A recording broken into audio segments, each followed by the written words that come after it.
नमस्कार दोस्तों, आपने कमेंट किया कि एक वीडियो बनाओ टोटल एक्सपेंसेस पर कि शुरू से लेकर एंड तक ACL प्लस मेनिस्कस सर्जरी में कितना खर्चा आता है।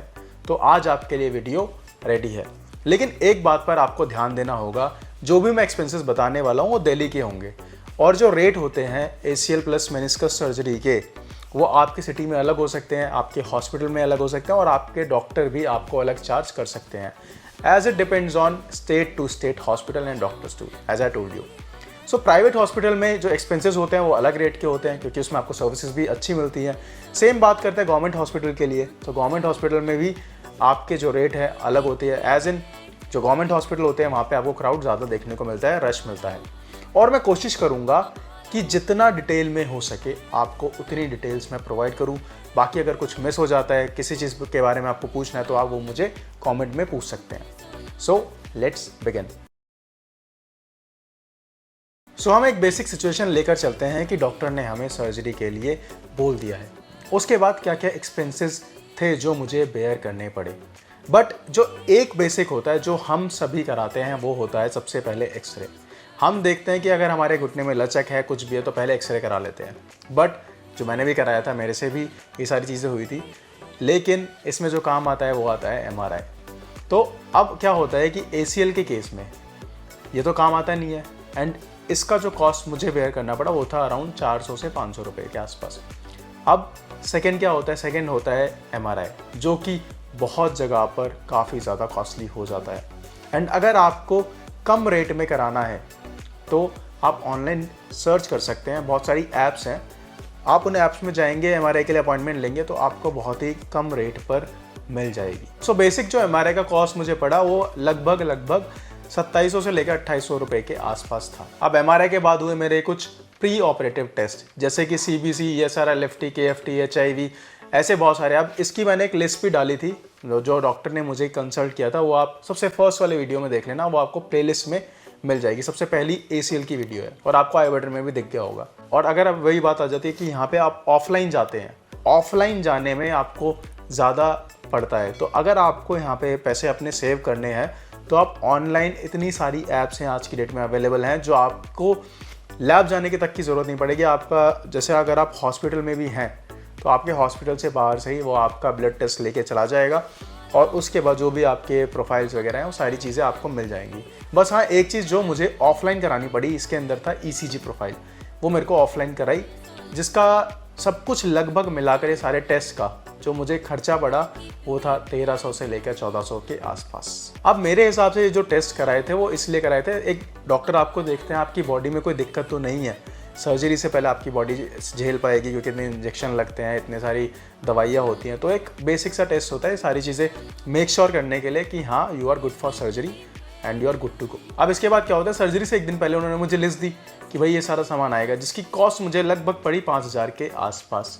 ये सारा सामान जो है, अब इस सारे सामान के अंदर क्या होता है, कुछ इंजेक्शंस होंगे आपके, वॉकर होता है, नी ब्रेस होता है और कुछ मेडिसिन्स भी होती हैं एंड लोशन होता है, जो मैंने आपको बताया था कि आपको सर्जरी से 24 घंटे पहले जो प्रोसेस स्टार्ट हो जाता है, वो मैंने उसका पूरा प्रोसेस बता रखा है। आप फर्स्ट वीडियो देख लेना ACL सीरीज़ का, प्लेलिस्ट में आपको मिल जाएगा। इसके बाद क्या होता है, जो नेक्स्ट जो आपका खर्चा होता है वो होता है इम्प्लांट्स, जो मेन होता है। अब इम्प्लांट्स के ऊपर जितना खर्चा होता है कि क्या कॉस्ट आती है, क्या चीज़ आती है, बहुत सारे कमेंट्स में मेरे से पूछा गया।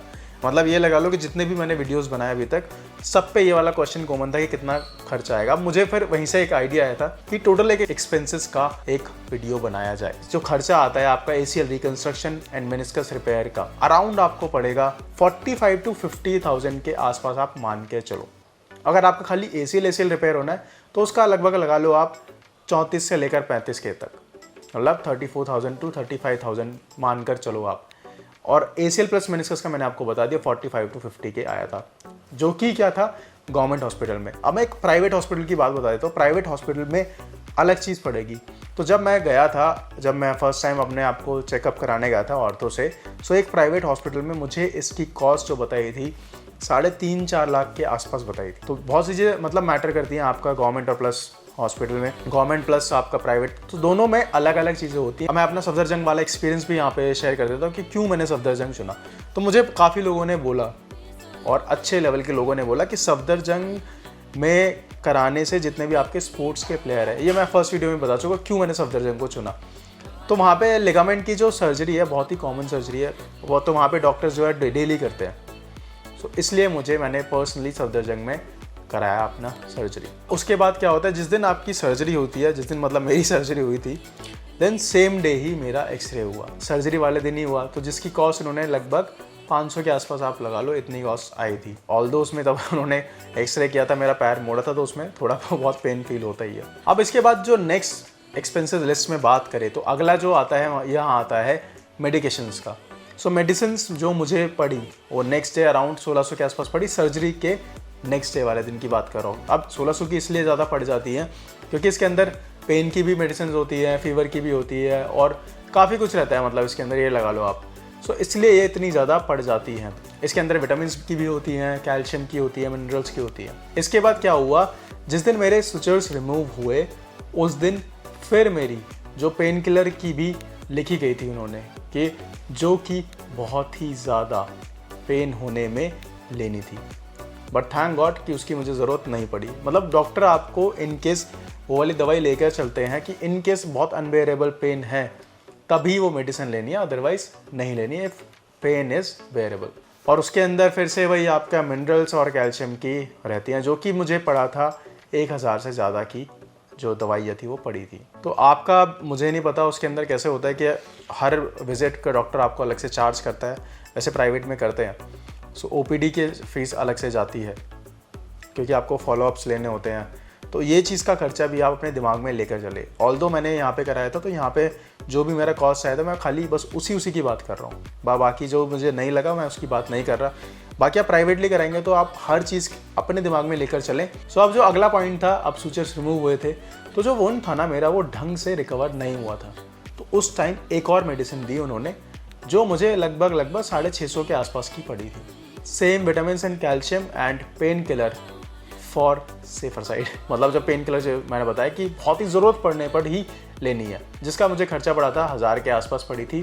जो लास्ट मेडिसिन जो सर्जरी के 3 महीने तक ली थी मैंने अराउंड, ये लगा लो, इसलिए इतनी ज़्यादा पड़ती थी।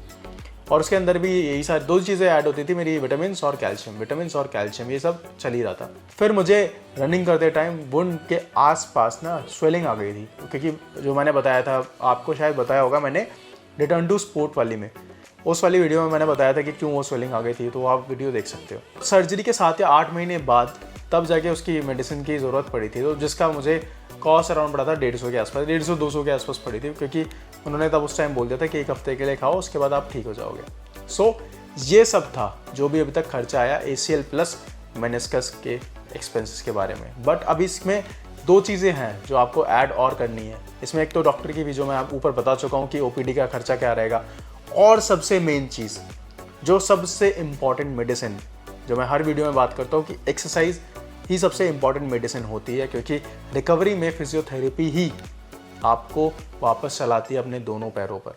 सो as I told you, it was government hospital, तो यहाँ पर कोई चार्जेस नहीं थे, बस इम्प्लांट्स के थे। तो आपको ये दिमाग में रख के चलना है कि आपके एरिया में फिजियोथेरेपी का चार्जेस क्या है और आपके हॉस्पिटल में चार्जेस क्या है। तो ये सारा आप एक बजट बना के चले, उसके बाद ही आपको एक ओवरऑल मिल पाएगा कि हाँ जी मेरा इतना से इतना लेकर लगने वाले हैं। जो सर्जरी की फ़ी होती है वो हॉस्पिटल टू हॉस्पिटल काफ़ी अलग मिलेगी आपको, एंड सेम विद डॉक्टर आपसे अलग अलग चार्जेस करते हैं। सर्जरी कराने वाले हैं तो ध्यान रखें कि ऐसी जगह से कराएं आपको जहाँ से आपको फिजियोथेरेपी के लिए आपको इधर उधर ना भागना पड़े और पोस्ट सर्जरी आपको अच्छे से ट्रीटमेंट दिया जाए एंड आपको अच्छे से अटेंड करें, बिकॉज आफ्टर सर्जरी फिजियोथेरेपी ही आपकी मेडिसिन होती है, जो मैं आपको ऊपर बताया था, जो कि आपको रिकवरी में बहुत ही ज़्यादा हेल्प करने वाली है। आप एक चीज़ का और भी ध्यान रखें, इसके अंदर आपके जो जिम बेस एक्सरसाइज तब स्टार्ट होती है तो उसमें भी आपकी मंथली फीस जाती है, उसके भी आपको चार्जेस बेयर करने पड़ेंगे। अब उसके बाद उससे पहले जिम बेस एक्सरसाइज से पहले आपको एंकल वेट्स वो भी लेने पड़ेंगे, ऑल्दो इतने महंगे नहीं आते, बट मैं हमेशा हर वीडियो में एडवाइस करता हूँ कि एंकल वेट्स हमेशा एडजस्टेबल ले, जिससे आपके पैसे बचेंगे। बाकी ACL के ऊपर ना ऑलमोस्ट मैं सारे टॉपिक्स कवर कर चुका हूँ कि मेरी फर्स्ट जो मेरा प्री से लेके पोस्ट का क्या सफ़र रहा, मतलब कि सर्जरी से पहले का क्या प्रोसेस था, सर्जरी के बाद का क्या प्रोसेस था, उसके बाद डे 1 से लेकर 6 मंथ्स तक मेरी क्या जर्नी रही थी, वो मैंने उसको आपको बताया। उसके बाद रिटर्न टू स्पोर्ट्स वाली जो कंडीशन होती है, जो आफ्टर 6 मंथ्स आपको लगती है, उसके बारे में मैंने आपको बताया। तो मतलब जितना आप देखेंगे कि कंटेंट आपको मिलेगा, और मैं चाहता हूँ कि आप वो चीज़ें देखें, ठीक है। और उसके बाद जो भी आपके डाउट्स हैं आप कमेंट में ज़रूर बताएं मुझे। कमेंट से क्या होगा कि और सबको भी नॉलेज मिलेगी उससे, और जितनी मेरी कोशिश रहेगी मैं आपको उतना बताऊंगा। देन उसके बाद मैंने डेविड टेस्ट पे भी बनाया कि डेविड टेस्ट क्या होता है, क्योंकि जो भी मेरे जो वीडियोज़ रहते हैं वो सब आपके फीडबैक पर ही रहता है, जो आप मुझे कमेंट में करते हैं और जो मेजॉरिटी आती है लोगों की कमेंट में। अब ये तो है नहीं कि मैं हर वीडियो पे, मतलब हर कमेंट पे वीडियो बना दूँ, सो ये पॉसिबल नहीं है। बट हाँ, जितने लोग मेजॉरिटी में रहती है और ख़ुद से मैं कमेंट में आके रिप्लाई करता हूँ। तो जो भी आपको इस वीडियो में अच्छा लगे वो बताएं, और कमेंट में बताएं अगर कुछ मिसिंग है तो। मिलते हैं आपसे नेक्स्ट वीडियो में। धन्यवाद।